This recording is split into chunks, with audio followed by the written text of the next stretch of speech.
That's what I'm talking about.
Meeting of the South Coast Air Quality Management District. We will start this morning's meeting with our Pledge of Allegiance led by Dr. Joe Liu. Wonderful. Thank you. All rise. Please put your hand over your heart. Ready? Begin. I pledge allegiance to the flag of the United States of America and to the republic for which it stands, one nation, under God, indivisible, with liberty and justice for all.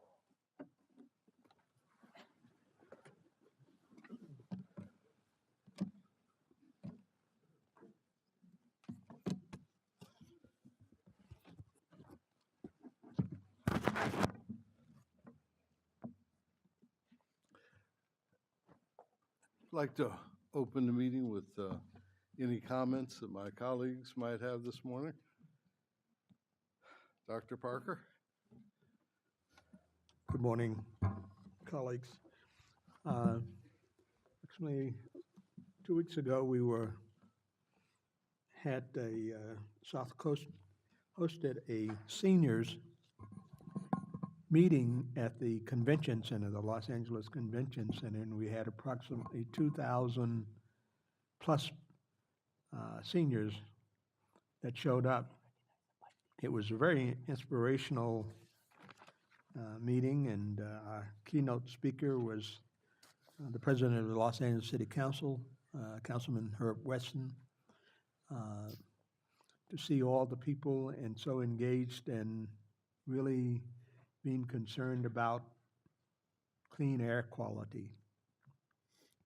I thought then I represented the board and introduced the speaker and welcomed everyone there. And they were very grateful and appreciative that we had such meetings. I think that sometimes we do these things and they probably tend to be more show than they are reality. And I did my own little survey, which I didn't really tell staff about. And I talked to about 10 to 15 random people and asked them, how did they get there and what do they think about what it was.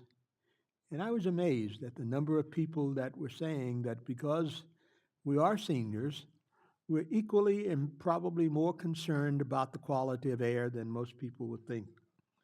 That it's tougher to breathe because you're getting older, and really to breathe in bad air is very, very harmful to their health and well-being.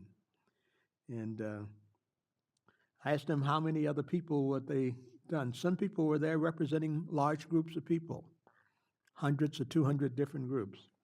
So I would imagine that the 2,000 people that were there probably could have represented closer to 50,000 people overall of the groups that were there. So I want to let the board know that doing these kinds of things, I believe, is very, very helpful. And we probably should think about doing them in more communities instead of just downtown Los Angeles, because I think it will be something that as we go about looking at how we're going to do the kinds of things that we need to do in order to basically get the resources that we need to clean the air and get the goodwill of people, it's going to be very essential that we continue to do that kind of thing. Thank you very much, Mr. Chair. Thank you for that report. I think it's been a while since we've had a seniors conference. The last one I think was down in Riverside. And we had at least 2,500 people down there. It was a great turnout, but I agree, and I think, things like this should be moved around the district so that the far corners of the district can participate in this. Any other comments by? Mr. Chair, just on don't step on my line. not that one, something Okay. else. Okay. I just testing electric vehicle technology. Last board meeting, I had to borrow the Chevy Bolt to attend the SCAQ conference out in was it Desert Hot Springs, Ben? Indian Wells, okay. And I was curious, I was talking to Lisa and staff about the range. I was a little concerned if I'd make a round trip, so I actually took it. And on the way back, I went all the way home. And they said the Chevy Bolt has a range of about 230 miles on a full electric charge. So I said, let me see how far I can take this car, because I like to, test the limits. So I kept it 60 miles an hour, put the windows down on a 100-degree day, sweated, but went all the way there, all the way home, and it got 240 miles round trip, and I still had a little range anxiety at first, but it gave you 3 options. If you go slow, or fast, you got 19 miles left, 39 or 59. I might have been able to get 300 miles on that Chevy Bolt. And I just, I used to have the Nissan Leaf, other cars, the first version of electric vehicles that came out, it always said, we'll give you 100 miles. They only got 80, sometimes 75, and you're going 55 miles an hour. Cars are beeping at you because you want to get home. Right. But, you and I know Ben has a Tesla, but he told, maybe he can share it too, the technology is really good. I mean, it gets what it says and more. So I'm curious if you had similar experiences. Yeah, I think, Mike, you have the same experience my dad had with a lot of these cars. If you learn to drive the Prius really well, you can learn to drive these electric cars really well. And it's all about how you drive. It's, if you hit the accelerator really hard on a regular basis, you're eating up a lot of your battery. But if you're cautious and slow, you can go a lot further than the advertised mileage. Someone took a new Tesla Model 3 just recently, did a hypermiling in the 600-mile range. So it's just under 1,000 kilometers. So you can take these cars that are rated for 300 miles and get 600, depending on how you drive it. Now, that one, a little bit different, probably on a test track going in circles at 25 miles an hour to get to 600 miles, but it can be done. But more importantly, can you drive it to Vegas at 300 miles with the air conditioner on, and will it get you there? Absolutely. And I think even more important, there's just so many opportunities now to charge these cars that, between here and Vegas on the Tesla, I believe there's 4 charging stations between the 15 in Rancho Cucamonga to Vegas itself, and then there's also a charger in Vegas. And then if you book your hotel where you have a charger at the hotel, the next morning when you wake up, it's charged, ready to go if you want to drive right back. So it's really, the electric driving, this is not pie in the sky. It's working really well. And if you can do it, great. Now it's getting everybody to get to that point where they can do it, and that's going to be the hard part. But I think I'm more encouraged more than anything by what I'm seeing coming out of Ford and other agencies now.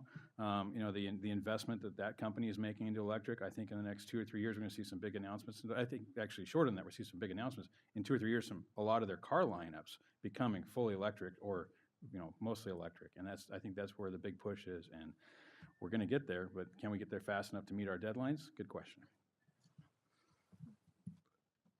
I had a strange experience with my electric car on this last retreat. I charged up at home. I drove to the hotel, got there and was fine, had mileage plus.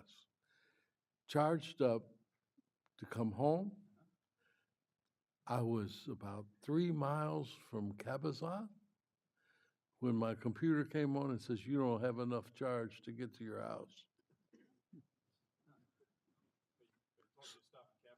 That's exactly right. Right, and that's the nice thing, the Tesla, the navigation system automatically tells you where you need to stop now. Did it say, hey, But dummy, or it's just say? amazing because I had never really used a supercharger like that. Yeah.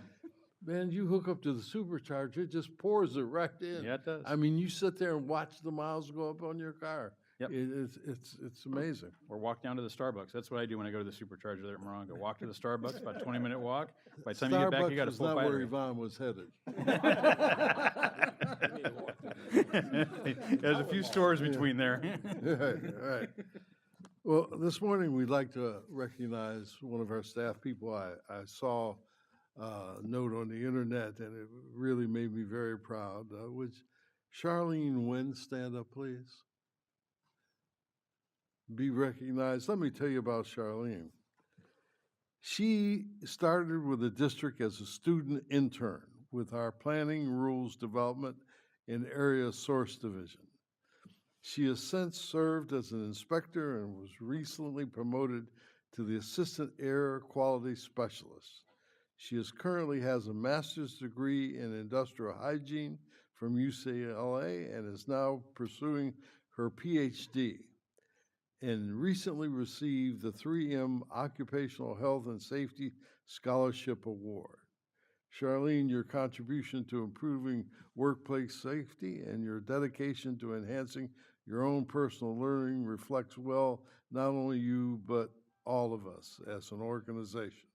We're proud to have you as an employee who will make a positive and significant contributions for years to come. Please, everybody, join me in praying.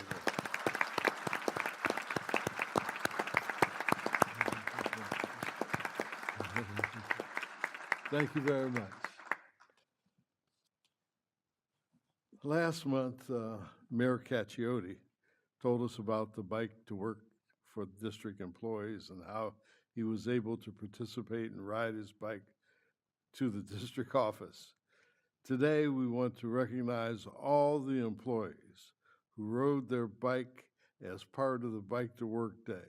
So please stand and be recognized by your peers and the governing board. Whoa.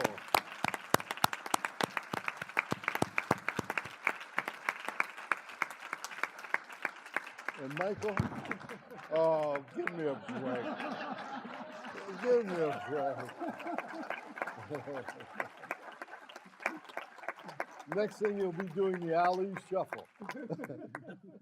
We have a little memento here. Yes. Come on up. Come on down front. Let's get a picture.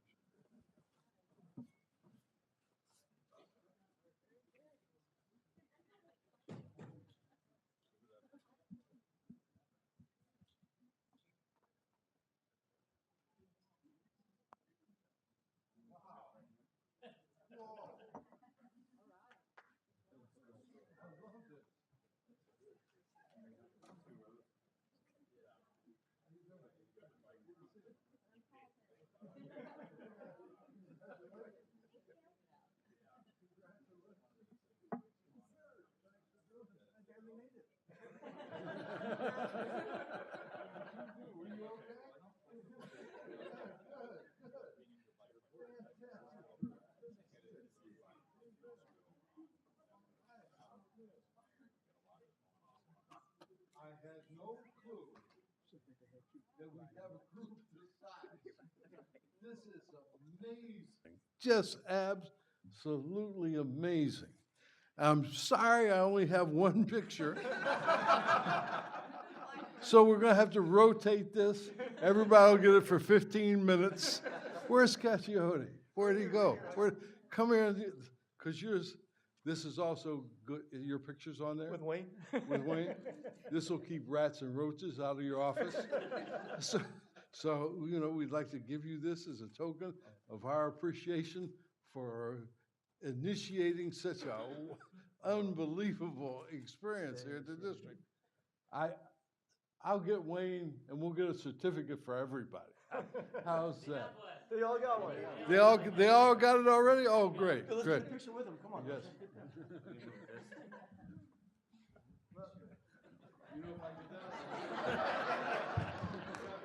Can we, at the edges, can we squeeze in just a little? There you go, perfect, perfect. This works, okay. There you go, on a count of 3. 1, 2, and 3. Got it? Perfect. Thank you so much.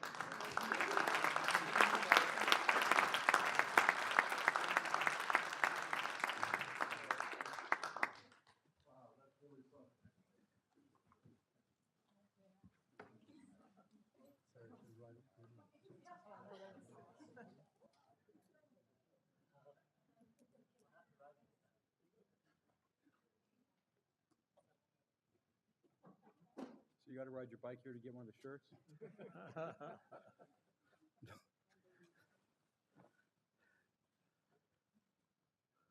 Okay, we're going to do a little agenda change.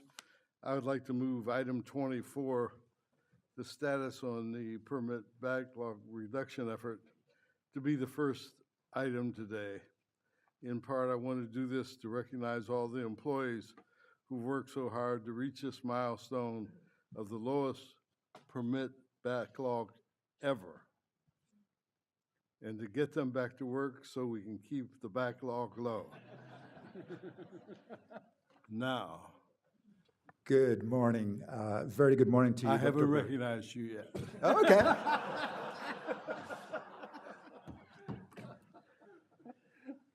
Paul, would you take the timer down to 15 seconds? We did it. How's Please, that? please, we'd like to hear it. Thank you, and good morning again, Dr. Berrick and members of the board. Lakatosopoulos, Deputy Executive Officer with Engineering and Permitting. It was a little bit less than 2 years ago, in October 2016, that I was standing before you and presenting our comprehensive action plan to reduce our permit backlog. And we had established a very ambitious 50% reduction goal, primarily because when we looked at the inventory, roughly the backlog portion of it was at 50%. We provided the Station Resource Committee and the full board with regular updates with our progress. And I'm happy to share with you today that the quarterly targets that we established for ourselves, we met each and every one, and we exceeded them. And 2 weeks ago, even though this quarter is not over yet, we met the 100% of that 50% reduction goal. So we are ahead of time and under budget. And if you look at the actual permit application inventory, we took it down from 7,400 open permit applications down to less than 3,600 a couple of weeks ago. And I just checked the numbers this morning.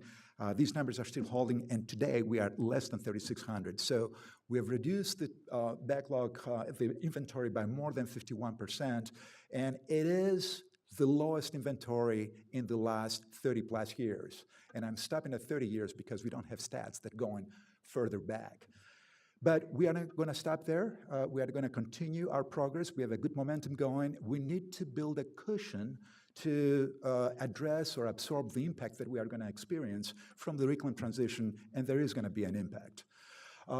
Just in the second or third quarter, we had broken our district record, and for 5-6 consecutive quarters, we have broken our own record. And as good or as impressive that this record looks, in actuality, we are doing even better because we are throwing into the slide everything we could find in the kitchen sink. But if you exclude the permits to construct issued that can serve as temporary permits to operate, the record is even better. We have reduced that inventory by more than 53%. So we've improved our production rates. If you compare the applications received, here indicated in yellow, versus the applications processed, they go neck and neck prior to the commencement of this backlog reduction effort. Immediately after we started the implementation of our action plan, our production rates went through the roof, and the green color far exceeds the yellow bars, which contributed greatly to reducing the inventories that we spoke about. We have exceeded our production milestones, annual production milestones that we inherited, 7,000 for total applications processed and 1,800 for permits to construct issued, by a pretty substantive margin, 25 to 30% in the first year. In the second year, it's not over yet, and things got a little bit harder, but still we managed to exceed those targets by a fairly handsome margin. We initiated an employee recognition program for our top performers, but what we are especially proud about is the modernization and automation efforts that we started in a big way. We developed tools, online tools, that will allow certain high-frequency permit applicants to get their permits or submit their applications completely electronically and get rid of the paperwork. And in fact, if they stay below our thresholds, they'll be able to get their permits online, at their leisure, at their home, at their offices. And what normally takes 40 to 70 days to obtain, now they can do it in 45 minutes to an hour. And we have a tool for dry clean facilities that we went public with. And within a matter of days, if not weeks, we are going to be going public with the automotive spray booth and the gasoline dispensing facilities. We are working very closely with our Small Business Alliance, and we are going through demonstration projects with their respective clientele and membership. And our goal is to improve the permit processing time and customer service, and also improve the transparency and responsiveness. Our goal is, in the next 12 months to 18 months, to convert all our forms to electronic forms and migrate to the digital electronic application submittal process and get rid of the paper forms altogether. So what you may be seeing coming out the pike right away in the next 6 to 12 months will be the boilers, process heaters, oil production wells, negative air machine, and char broilers. We are also developing an application status report dashboard that will be an extremely useful tool. It wasn't asked by the board. It wasn't asked by our stakeholders. And this tool will allow anyone, an applicant or public Joe Q, to go in and check the status of a particular application. If it's moving, if it gets stuck, why it gets stuck, is the weight on our side or is it on the applicant side? It will improve accountability, transparency tremendously, both internally as well as externally. We are going to have a prototype of this for internal consumption early summer, and we'll have another prototype for external consumption in the public domain by the end of summer to early fall. So as soon as we started this backlog reduction effort, we embraced the principle of continuous improvement. And we started looking at revising our policies, our updated policies, new metrics, streamlining our permit processing, and we worked very closely with our stakeholders through frequent meetings where we used them as sounding boards. We started recognizing high performance, and with the accountability and transparency measures that we took them all together, not only we are trying to implement this continuous improvement principle, but also we are trying to foster a culture of excellence that is not satisfied with the status quo. As proud as we are for what we have accomplished thus far, we are going to do better next year and even better the year after. So I hope you like the transition, the migration, because the transformation that is happening is going to go on in a big way. We want to continue progressing on all the fronts. We want to be mindful of the challenges that we have ahead of us. For instance, there are still some pockets of resistance left out there in terms of aged applications. They are extremely time-consuming to process.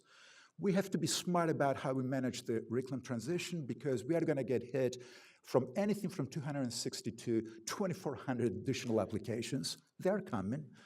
And maintaining lower vacancy rates. It's very easy to fill those vacancies, but extremely, extremely hard to find the right people. It's a very competitive market out there. But with the progress that we have made thus far, with the principled approach that we took, we are more hopeful, more optimistic than ever for our continued success. I want to conclude, Mr. Chairman and members of the board, by thanking you all for the support that you have given me during those 2 years, Wayne and Jill and my colleagues. But very importantly, I want to recognize my team, starting with my deputy, Amir Deshbash. Could you please stand up? My management team, Mr. William Thompson, Andrew Lee, Ed Mühlbacher, Mitch Heimoff, and Danny Long. And last but not least, Mr. Chairman, it's my engineers, their seniors, their supervisors, and all the support staff who have done the heavy lifting. They stepped up to the plate, embraced the challenge, and delivered the miracle. My engineers, could you please stand up? I'm very proud of them. They've done a terrific job. Job well done.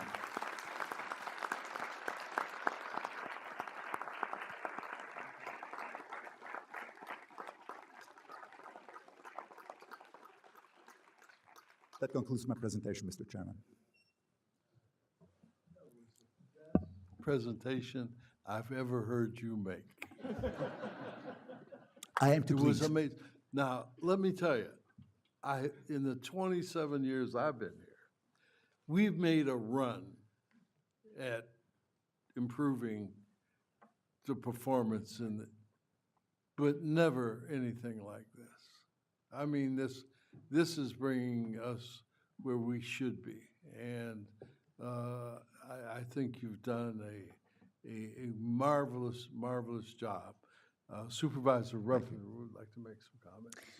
I can't praise you and all the people who stood up a few moments ago more strongly. I remember when we were at the Bay Area Air Quality District less than 2 years ago, and we sat there and listened to how they do it, and I looked at you in that meeting and said, let's do this. And then we shared that with Wayne, and I think it was perceived as an incredibly ambitious goal, but my goodness, you and your team have delivered in a most impressive way, and this is just more than wonderful for us to be able to look out at the public and the regulated community and say, we are making a government program more efficient, more responsive, customer-friendly, accountable, giving you the tools to look online and see where things are. The kind of speeds that you're talking about are just wonderful. So thank you so much for your dedicated effort and for all of you staff who, we set some goals up here, but we don't know how to accomplish them or how they can get done, and you do that on a daily basis, and you have really risen to the occasion here. I commend you for it. And if you have other ideas about how we can do things better, faster, smarter, please let us know, because we want to support you in making those happen. Thank you very much, Lockie. Thank you. We have two public speakers, both Mr. Lamar and Mr. Coleman would come to the vacant microphones. But Supervisor Rutherford, I remember you talking about going to that meeting. Seems just like yesterday. It really does. Mr. Lamar, we're going to let you go first. We're going to give seniority here.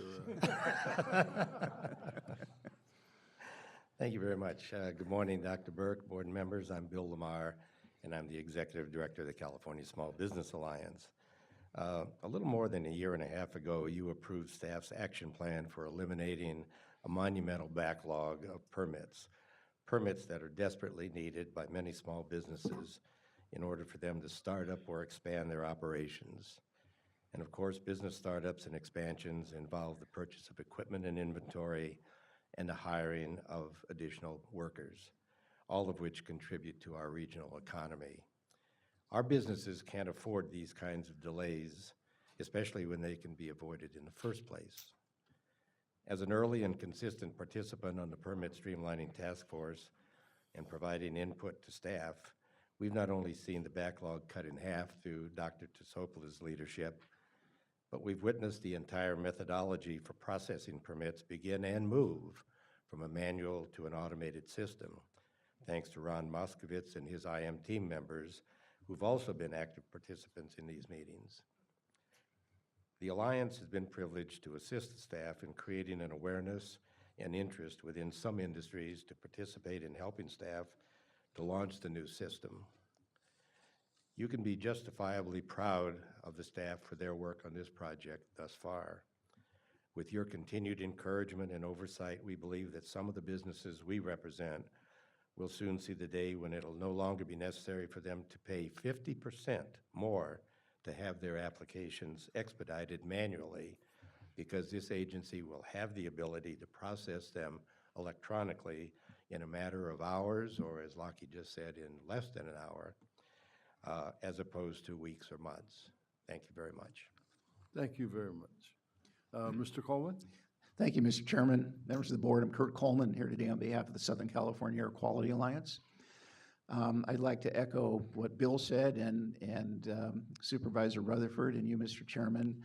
This has been a tremendous effort on the part of the board, the senior management staff, and the engineering staff.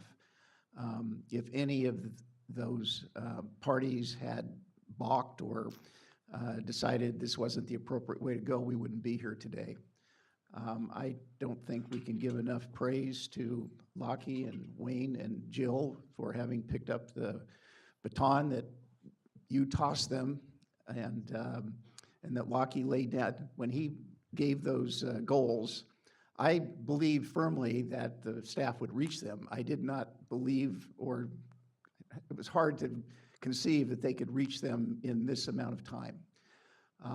And as I said, it is a group effort, a team effort from the people processing the applications, the engineers, the supervisors who provide the accountability, the senior staff that set the goals and make sure everybody's working toward them. So I think this is a tremendous accomplishment, and everybody deserves a lot of credit. Thank you. Thank you. You were up and now you're down. Did you want to say something? Thanks, Mr. Chairman. I just wanted to comment that we're really proud of our engineering team. The engineering team has really gone above and beyond, and Lockie did a great job of acknowledging the management and the supervision and the dedication. A lot of it's because we focused on it. We've monitored it. We report out at our executive council meetings what the progress is. So, it's that old adage, measure what matters. We can report on those measurements. We can track those measurements. So we've been keeping a very close track on a lot of issues, and staff has just done a tremendous job. But it's an overall team effort, and as you heard Kurt and Bill explain during their testimony, we have everybody from Ron's team in information management to finance to planning across the board. So again, want to give all the shout out to engineering, but also recognize that it's a team effort across the board. And it's amazing to see, and as Supervisor Rutherford said, when we came back from Bear, we need to focus on the big things. And that's exactly what we're doing. Thanks. Thank you. We will now go back to the regular calendar, and we will take items 1 through 23, and we have public comment on 2, 9, 2 and 9. Do I have any other items in that number that anybody would like to take off the consent?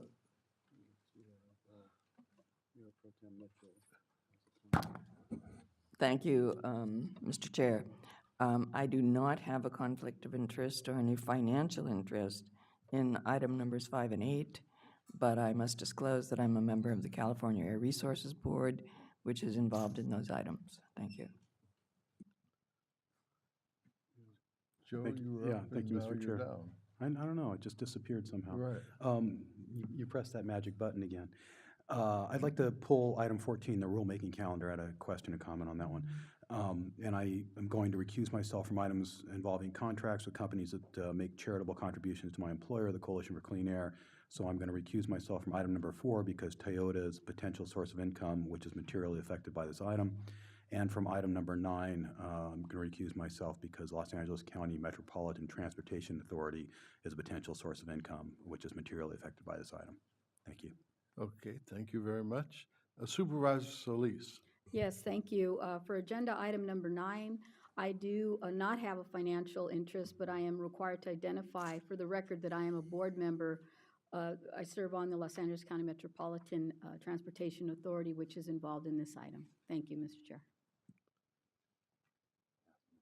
Now, Wayne, are you up again? Yes. Okay. Yes, I was going to inquire if item 26 was going to be moved up into the consent calendar. Yeah, I think we might as well do that. Okay. 26 is the Martin Luther King and the Cesar Chavez thing. So then we will, can I get a motion on all those items with the exception of 2, 9, and 14? Mr. Chair? I'm sorry?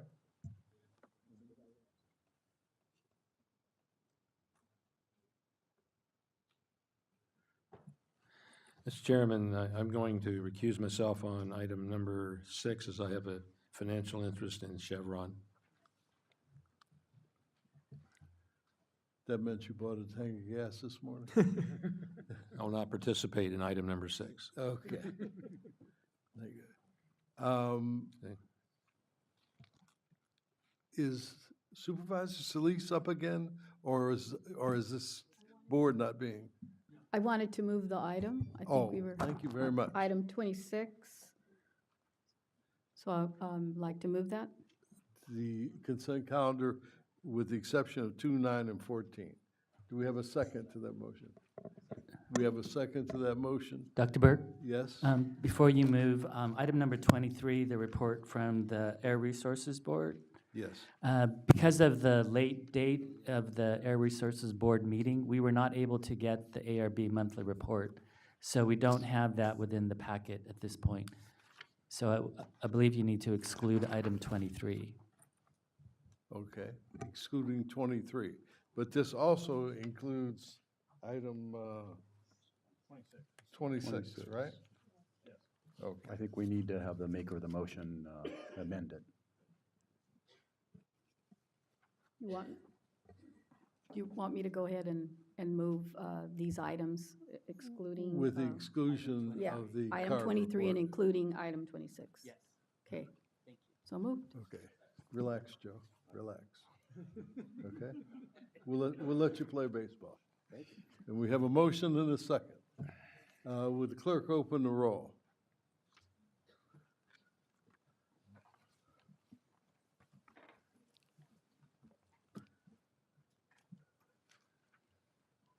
Passes 12-0. Okay, item number 2. We have Mr. Etter and Rusty Thorpe to testify on item 2.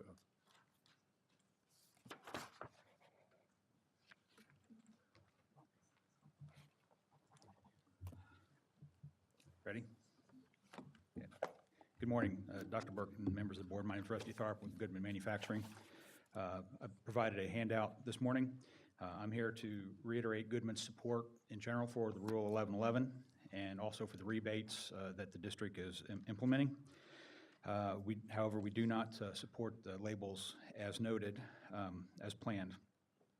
One thing we want to note is that the consumers cannot buy a furnace from Home Depot or Lowe's. If you look at the packet, there's several pictures of local stores and the displays that you see there. In the local stores where there is a display for HVAC equipment, heating and air conditioning equipment, it clearly indicates that it's for in-home consultation only. So if a consumer wants to go to a retail store, what happens is a contractor ends up coming to their house, and all the sales are made at basically the kitchen table. Also, we'd like to note that the consumers, we don't think that the label would be effective because consumers that would read a label will also, they're the kind of consumer that will read the literature. And so if the same information is in the literature, then the additional label doesn't really provide any additional education. So what we are interested in is providing the education up front, and that's where the literature comes in.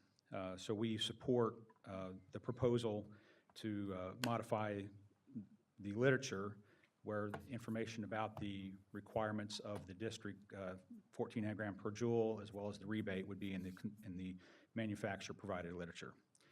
So we support that, and that's my comment. Thank you very much for your testimony. Mr. Etter? So, good morning. I'm Harvey Etter, speaking for myself and for the Public Solar Power Coalition. This says that 1111 is exempt from CEQA. It should not be exempt from CEQA, and this issue was brought up in reference to the CEQA requirements from the plan, which is subject of current litigation. And solar should be used for this. This is natural gas, and there's a tendency to, to push natural gas with the district almost to the point of examining whether this agency is a captured agency or not. The Health and Safety Code, 53,002B says it is legislative intent and policy not to use and import fossil fuels into the state, and that includes natural gas. 90% is imported into the state. This can be done with solar. We put stuff in the record in different proceedings, and it needs to be evaluated under CEQA as well, and it is life cycle cost effective. This should be looked at part of the plan for converting the district, which will look at this, and then district heating and cooling systems. You get economies of scale, as well as storage, potentially seasonal storage. And the numbers look for thermal storage very good, even compared to batteries.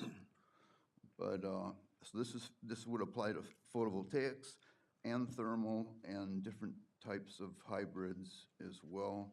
It should be evaluated, and not natural gas.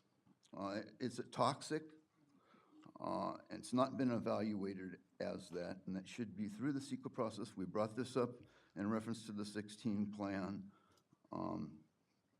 It was not looked at, especially in reference to circulating drug-resistant antibiotics through the natural gas distribution system, et cetera, using waste from sewer systems, landfills, and feedlots. 70% of human antibiotics are used in feedlots and animals. And there have been deaths from CDC that we put on the record of 30, 40,000 in the US, and other numbers have gone from 300 to 400,000 more recently. Anyway, this is illegal and needs to be done as part of solar conversion for the district. Thank you very much for your testimony. Any further discussion on item 2? If not, I will accept a motion. I'll move the item. Second. We have Mayor McCallum. Thank you, Dr. Burke. You know, I believe that Goodman has a compelling argument about the putting the label on the furnace. I know my furnace is in the attic and I never see it. I never will see it, I hope. And certainly if it's replaced, I won't see it at that time. So if our goal is to educate the public, then I think the literature is going to do that, not putting a label on the furnace. So I would ask that we consider that as we move forward, because I'm not sure it's going to serve the person. Makes a lot of sense to me, because now that you mention it, I've never seen my furnace from one time. In the same house for 34 years. So I would ask that we consider removing that requirement.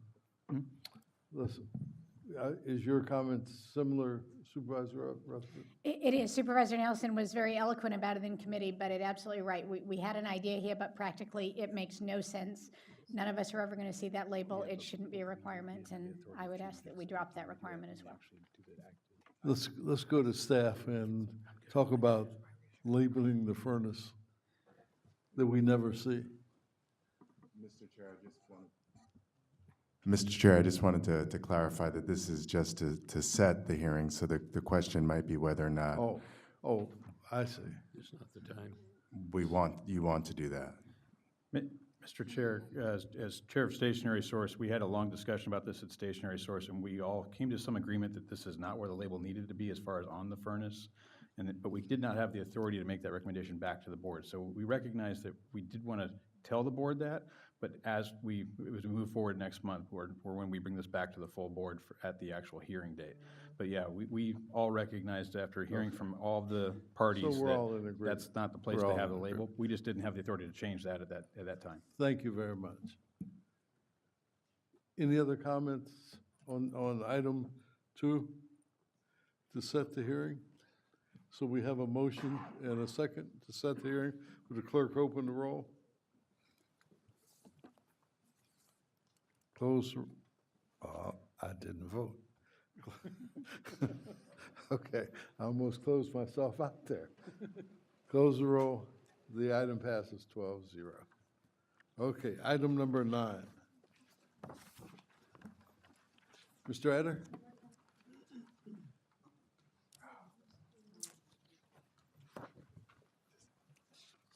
Hello, it's me again, Harvey Eder, for myself and the Public Solar Power Coalition. When it goes to transportation, this is where solar gets the best emissions reductions and is most cost-effective for electric vehicles. And instead, again, incorporating by reference my comments just made in item number 2 and everything else. We need to be using, especially in local government, solar electric vehicles as soon as possible. The real climate numbers, we're not at the district and the state saying we're at 450 parts per million CO2 equivalent. We're like at 750 to as close as 900.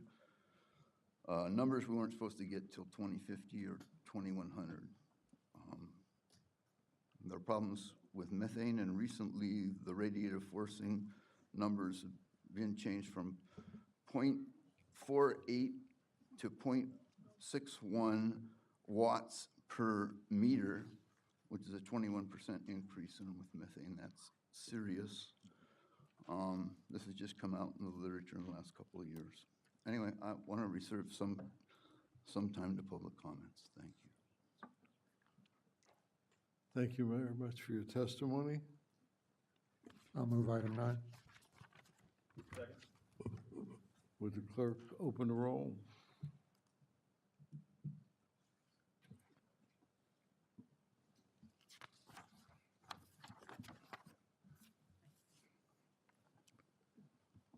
Close the roll. Item passes 11-0.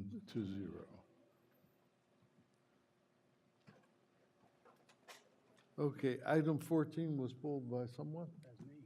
That was Dr. Liu. Yes, thank you.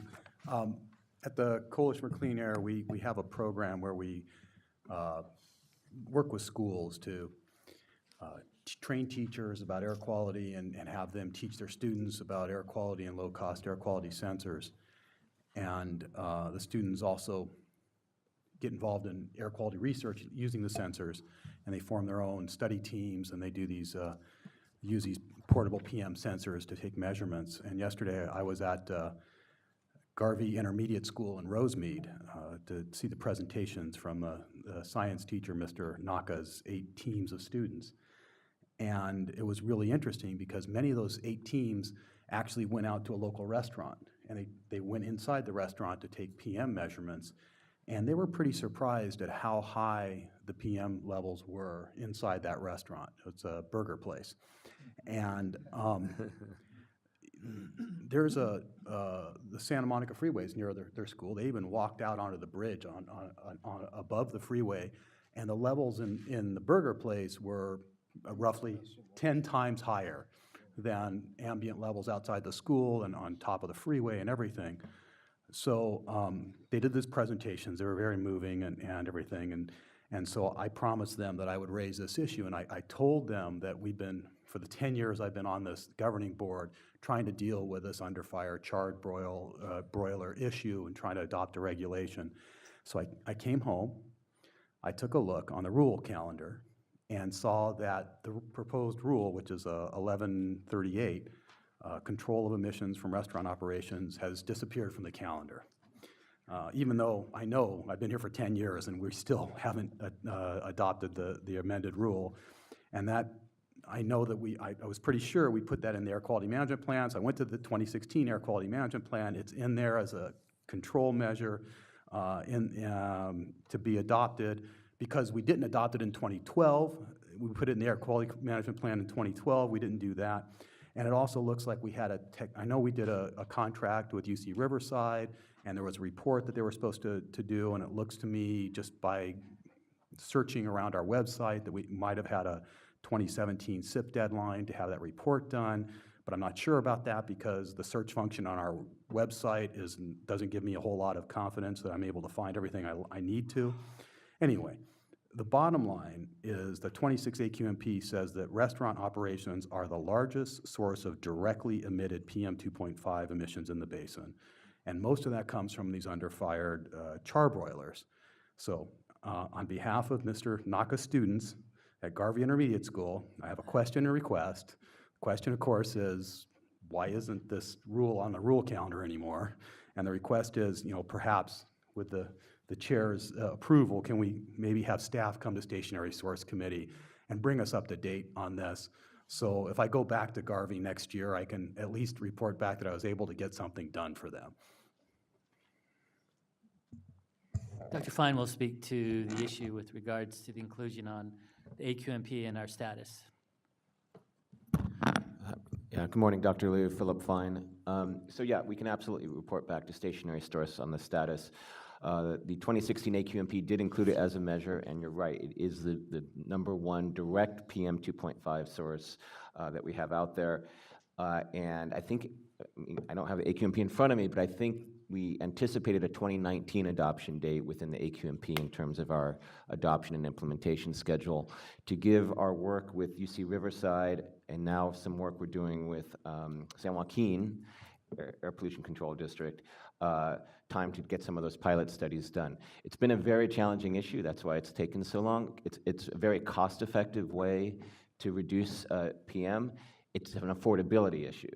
A lot of these restaurants are very small. The controls are still more expensive than we can expect a small restaurant to put on without some kind of other financial support. So we've been focusing our efforts in two areas. One is trying to get the cost of the controls down. Number two, working towards trying to find some funding to help them make those changes. And I saw too, perhaps focusing on the larger restaurants instead of the small guys, Yes. which I think is all great. And we can discuss the details of stationary source. But I think what it brought to my attention was that the benefits are not only to the ambient air, but also to the people who work and visit these restaurants inside, because when we reduce those emissions, we'll be helping those folks too. Anyway, if it's okay, Mr. Chair, I'll move the item. Can I make one more comment? You want to second it or a comment? I want to make a quick comment. I do too, so why don't you go first? Joe, we should probably brought this up at the beginning of the meeting, but we also went to JW High School in Riverside and saw similar presentations. Yeah. And along the same vein, the kids in that school went all over campus with their detectors, looking around, and they found their highest PM levels were in their own cafeteria area where the Barbecue, school yeah. has a barbecue set up every day of the week right there on the campus, right off of where they eat. And it's a charcoal barbecue, and their meters were going nuts right there. Now, we recommended they might want to look into natural gas or putting a stack on this barbecue or anything else just to get it at least where it's not just an open pit barbecue. So it's definitely an impact, and our kids are seeing this. So I definitely like to see this brought back to stationary source. And thank you, Joe. I mean, we even talked about it at that meeting there. Those kids, But that was like a week and a half ago. My memory only goes back to yesterday. And we both thought it was on the plan, and so thank you for bringing this up. My comment was, it's probably been on the plan for 24, 25 years that I can remember. This has been a constant battle. I'm not going to debate the fact that that's probably what makes that burger taste good, but, I can remember when the chairman of CARB left CARB and went to represent the Restaurant Association on this issue.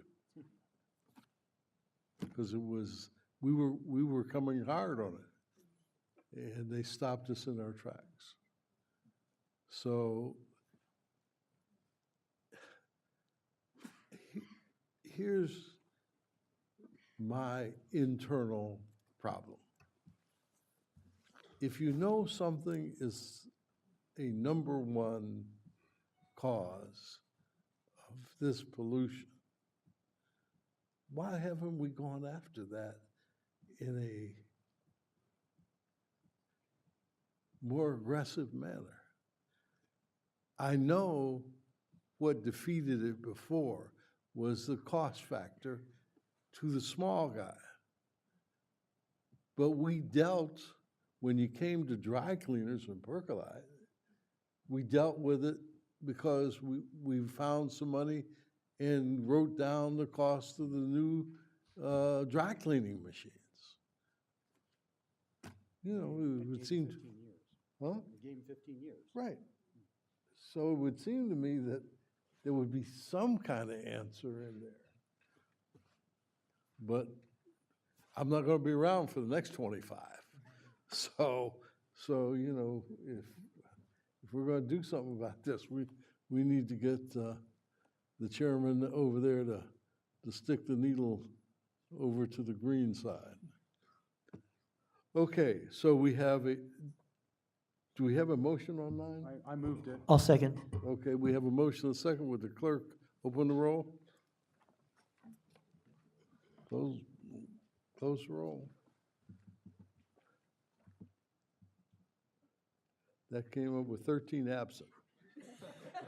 Now, They all went to get a burger. they all went to get a burger. Joe took them all out to lunch. I was going to promise them we weren't going to outlaw hamburgers, but I didn't make that Would you commitment. like us to try it again? Okay, would everybody cast their vote again? There we go. 12-0 passes. Okay. That was 14, we've done. Budget, and that's it. Yeah, we go to the budget and that's it. Can we get our presentation for the budget? We already had the presentation, didn't we? Or we changed it, that's right.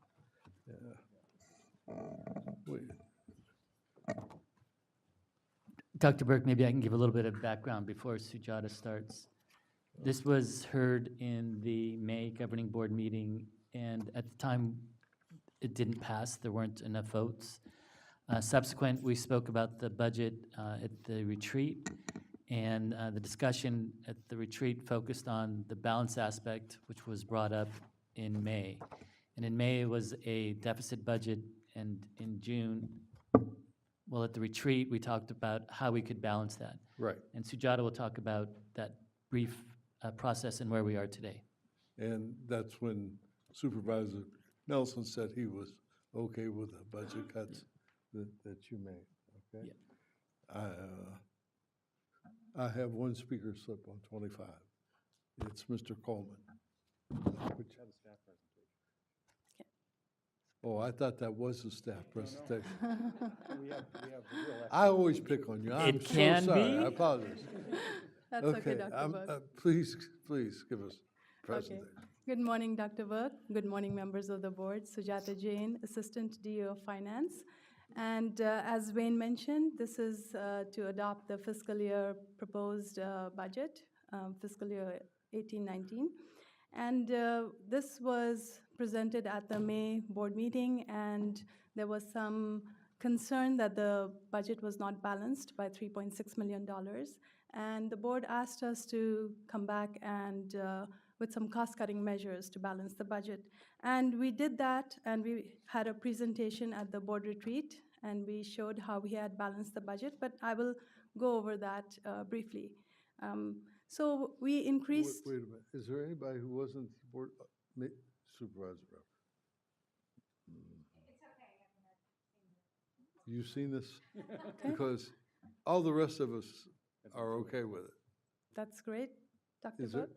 unless anybody wants to Yeah. hear. Public speaker, is it Kurt? So Yeah, that, it's Kurt. that will conclude my Yeah, presentation. right. And thank you so much, and we Thank you. And how's your leg doing? much better, Dr. Burke. I can actually walk without my boot now. Good. Kurt, are you going to talk us out of this? Okay, good. Mr. Chairman, members of the board, Kurt Coleman, Southern California Air Quality Alliance. No, I was not, I had to leave before this came up at the last meeting, so I'm not double dipping here. I would like to thank Sujata and the staff on behalf of the Air Quality Alliance. So we did submit some comments on the fee rule, which the staff did address or adopt. We appreciate that, and we think this is another. I've been coming up here for years and saying that I believe your board has been very fiscally controlled and doing a good job with the budget. And I just want to say once again that you're doing a good job on this. Keep up the good work, and we support this budget. Thank you. Thank you for your testimony. He didn't talk about it. Supervisor Rutherford? And I apologize if this is something that you guys dealt with at the retreat. Balanced budget is a high priority for me, but I look at the increase of the vacancy rate that we're going to, knowing how Wayne has talked about how incredibly busy and frankly overworked Right. staff is. Are we doing this just to have a balanced budget at the cost of overworking the staff that we have? Are there some decisions this board needs to be making? I don't want to overburden you, and I want our expectations to be in line with what you can actually deliver. Thanks, Supervisor. This is an issue that we as staff have really grappled with. And the challenge that we've talked about is that right now it's a very tight market for engineers and scientists and air quality specialists. We're competing not only here for those type of people within our region, but we're competing against other air districts, and we're competing against the Air Resources Board. And what we asked ourselves is, we're hiring as fast as we can, but the fact of the matter is, we can't hire fast enough. And so what we looked at is, can we realistically bring that vacancy rate down to 8% in the coming year? And given the current trends that we're seeing, we're not sure that we can get down to 8%. We think that we can get down to 9%, which would still allow us to do the work that we're being tasked with and still focusing on bringing people in. The important point to note here, though, is that we're only doing this for this 1 year. We're not saying that this is going to be a permanent increase in the vacancy rate. It's just this 1 year. And so through that review, through that action, we believe that we can still do the work necessary, not overtax ourselves, and still be very aggressive in trying to hire people. Dr. Liu? Yeah, thank you, Mr. Chairman.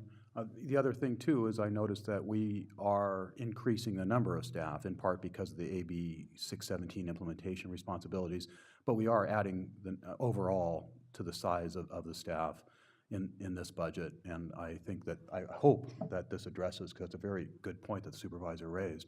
I hope it addresses that, and I think that the problem is probably even going to get worse, because what I see happening is that the Air Resources Board is building a new headquarters in Riverside, and when they move, I expect a lot of the folks who are eligible for retirement in El Monte are not going to move out to Riverside, and they'll be hiring a lot more people there, and the competition for those jobs is going to get even worse for us. So we should probably plan for that too. Yeah, we're looking into that. And the other aspect that I didn't touch on, but it's a very real, and it's partly why we're having the trouble bringing in a net more increase in people, is that as our workforce ages, we're losing more people to retirement. And we're sort of at that point where we're trying to bring them in as fast as we can to replace the people that are retiring and still bring on more people. So it's a challenge, but we believe the budget will allow us to continue to move aggressively on there. It's just the realities of the market, and we thought that that was a good opportunity to reflect what we think will happen with regards to the budget. And as I said before, we only see that as a 1-year occurrence. Well, I've been saying what Supervisor Rutherford, I've been echoing her comments for a number of years, because it was being done unfairly for a long time. And I just think that you have to be very careful, because we're being mandated. We have our own objects in mind, and to accumulate the staff that's necessary. We may have to put a bigger effort on that in the future than we have in the past, because as Wayne has just been saying, there's a new reality out there. I can remember as clearly as it was yesterday, you know, when the recession was going on, this place was like, oh man, it was like the end all be all, because it was recession proof, and you knew you had your check coming, and you knew you had your retirement coming. But now the economy is roaring.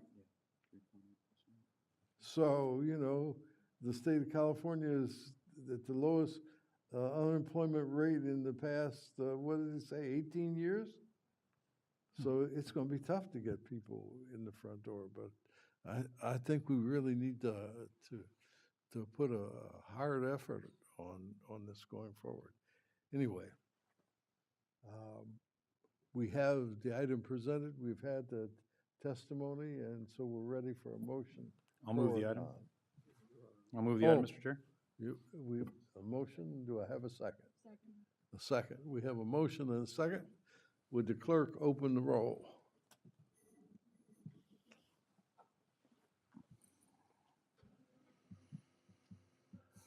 12-0, that passes.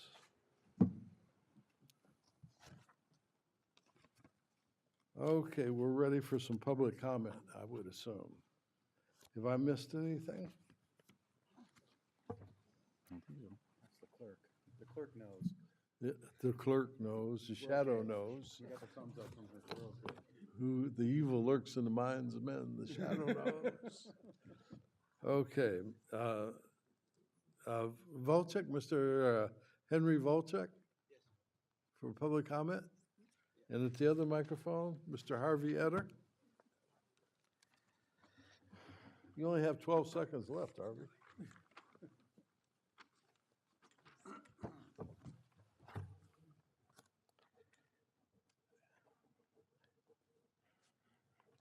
Dear Government Board, I know that what I want to tell you now maybe would feel very uncomfortable to hear for some SCAQMD supervisor.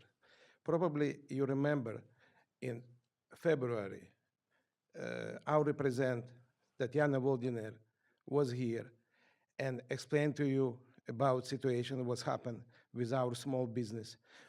And I will continue right now. We had some letters back and forth with SCAQMD, was totally unsatisfied and unfair for us.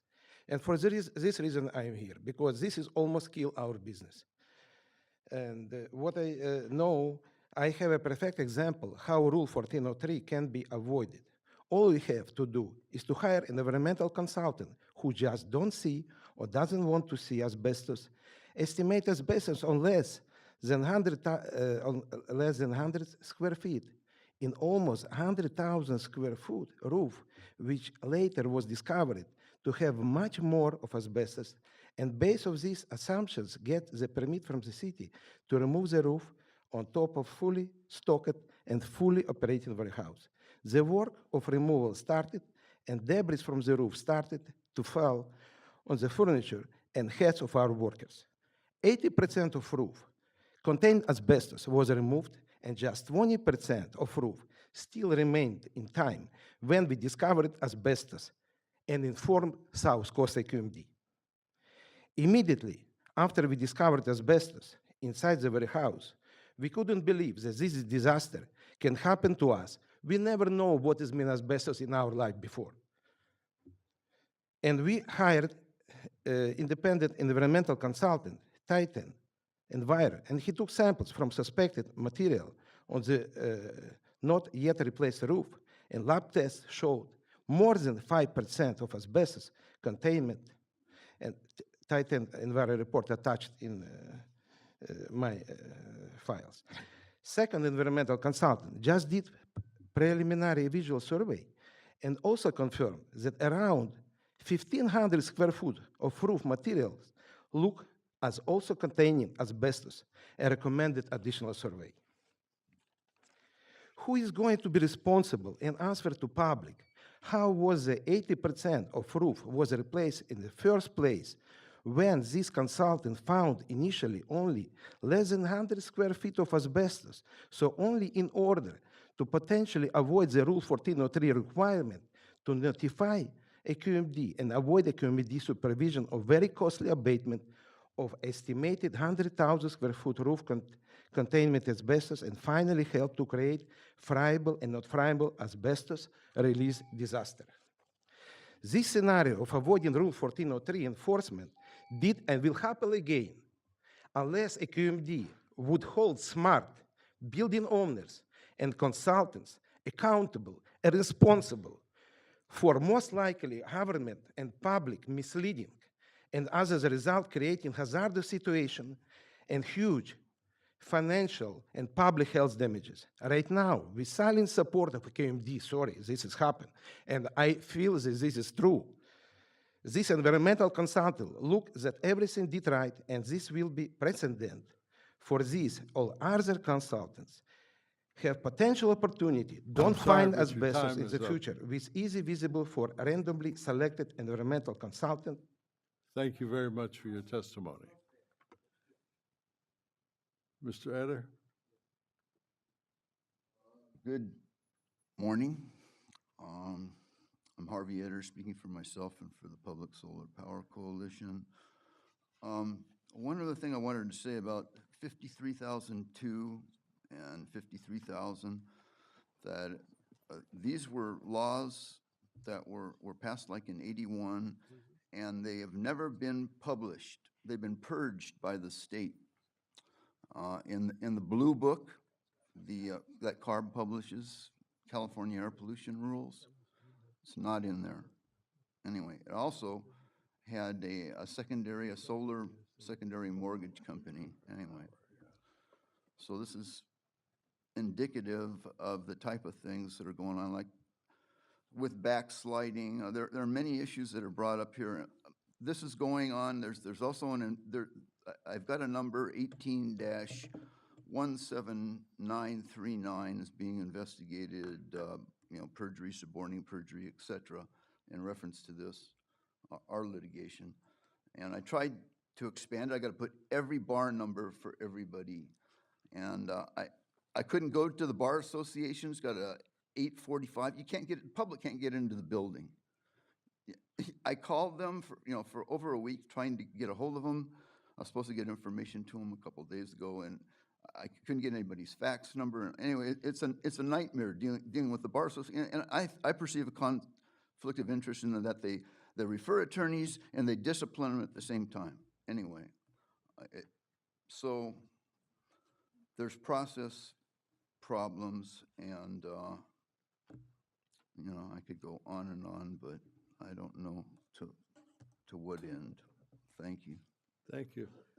Dr. Liu has a comment on the speaker before Mr. I was Eder. just wondering if staff might again engage in this issue to try to address the problem. Seems like we have an innocent victim here whose business has been threatened by asbestos that wasn't his fault.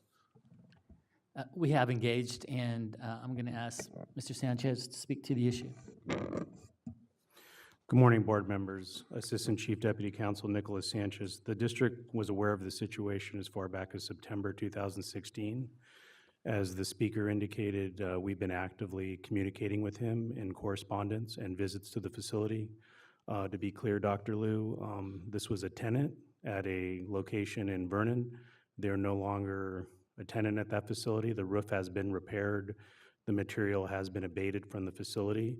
So in terms of the district's role at the location and the incident, it has been resolved and the matter is closed. As far as the other issues raised by Mr. Volchik, all the documents submitted to the board today had already been received by the district and reviewed. I have personally communicated with his attorney regarding the insurance issues that are ongoing as part of this matter. And so we remain, communicating with the facility as necessary to address any ongoing issues, but it has been thoroughly investigated by staff. Okay, well, thank you for those details. That's helpful.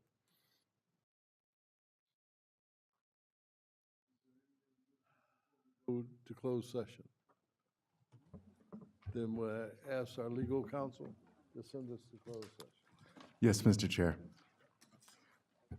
It is necessary for the board to recess to closed session pursuant to Government Code Sections 54956.9 Sub A and 54956.9 Sub D Sub 1 to confer with its counsel regarding pending litigation which has been initiated formally and to which the SCAQMD is a party. The actions are People of the State of California, XREL SCAQMD v. Exide Technologies, Inc., Los Angeles Superior Court Case Number BC 533528, Enri Exide Technologies, Inc., U.S. Bankruptcy Court District of Delaware, case number 13-11482, KJC bankruptcy case. I don't know what happened, but I'm not sure what to do now.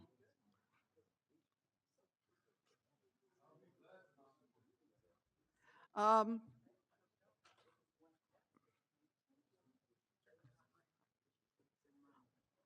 I have correspondence on the topic. It's about warehouses and the district effort to look at indirect sources from warehouses.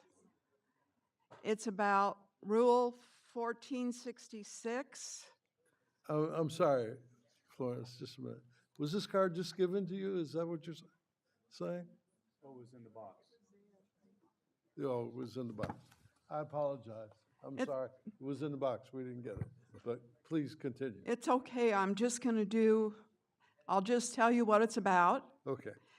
It's about warehouses coming into the Del Amo community. We talked earlier about the Farmer Brothers site where they ground cement and got it all over the community. The same company that was responsible for that is now proposing to build yet another warehouse on another property in our community. EPA has worked on an agreement with this company so that they could do the work they want to do. And the request that I want to make is that Rule 1466 be employed and utilized in the work that this company will be doing on the second property they'll be working on. I do have correspondence that I'm happy to provide to Director Nasty, and that basically is the message I'm delivering today. So I'm sorry that... And Wayne will be happy to receive the correspondence. Yes. Thank you very much. Thank you.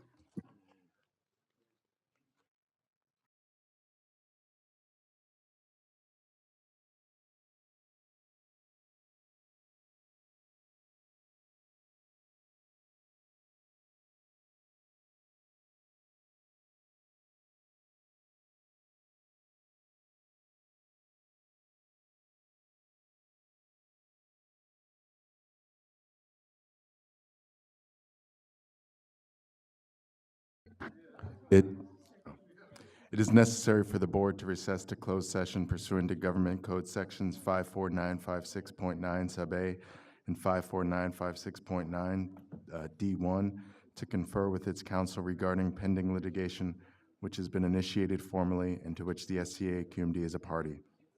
The actions are People of the State of California, ex-rel, SCAQMD v. Exide Technologies, Inc., Los Angeles Superior Court Case Number BC 533528, and Enri Exide Technologies, Inc., U.S. Bankruptcy Court, District of Delaware, Case Number 13-11482, KGC Bankruptcy Case.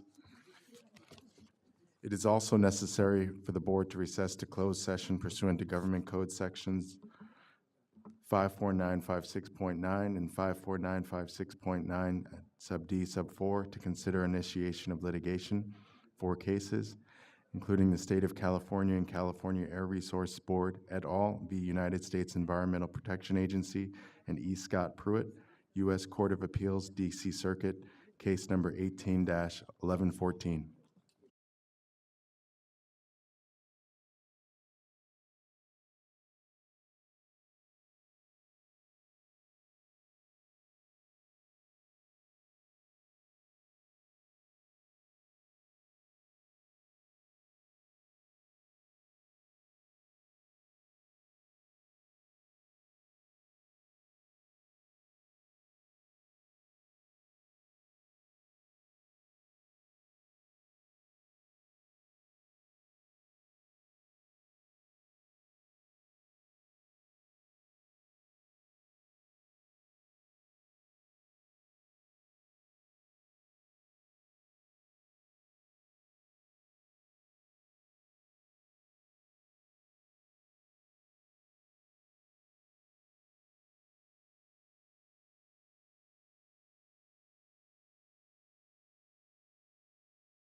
coach gave me some advice about things that I kind of can do as an academic.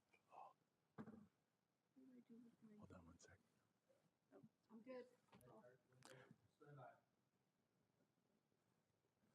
A report of the reportable actions taken in closed session will be provided to the clerk of the board. The meeting is adjourned. Thank you.